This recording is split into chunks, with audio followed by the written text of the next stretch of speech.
Can you open your hives in wintertime? You can, and you should. I know what you're thinking. I'm out of my mind. You're not supposed to open hives and do any sort of inspections until it's 60, 65 degrees in springtime. That is true in the sense of traditional inspections.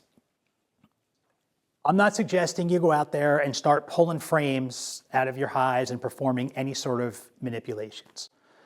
What I'm referring to is low impact observations.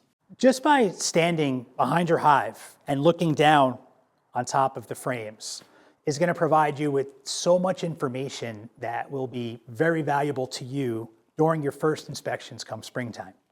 But first, let's go over some guidelines you need to follow. Perform these observations in the later part of winter heading into spring. You're going to want to choose a calm, mild day. If it's sleeting out and blowing 20, stay inside, stay warm. And last, move with purpose. You don't have to rush. It's not a race, but don't stay in the hive any longer than you need to. So basically, you're just going to open your hive. You're going to make your observations. You're going to close it back up, and then you document. You can use your favorite app. That's mine. That's what I choose to use.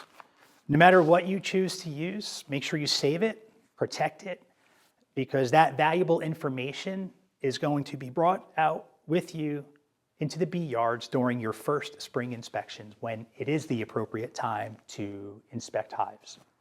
So what exactly are we looking for and what are we going to do with that info?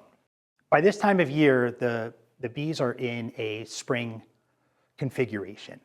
And spring configuration is when the bees through winter work their way from the bottom of the hive and they eat their way up into the top.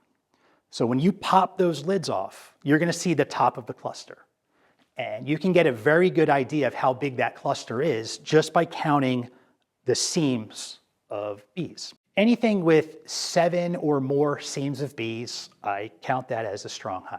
5 or 6 frames would be your marginal, and 4 or less would be your weaker hives. Now, this information is so valuable because you have it documented in your notebook, your weak hives versus your strong hives. And then when the appropriate time comes in the spring and you perform your first manipulations, which would be hive equalizations, you already took all the guesswork out of it. You were just in your hives a few weeks ago. You documented strong, weak.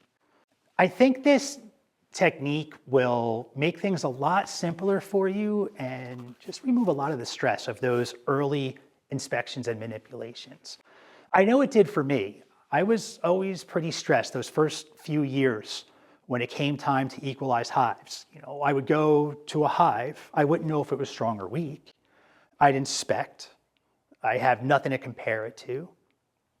And I wouldn't know how many frames of capped brood I was hoping to gather because I was going in blind. You took all the guesswork out of it already, and you know exactly what to do. So when I was taught that technique, it was a game changer for me, and I think it will be for you too. Give it a try and let me know what you think. Thanks for joining me, and I'll see you next time.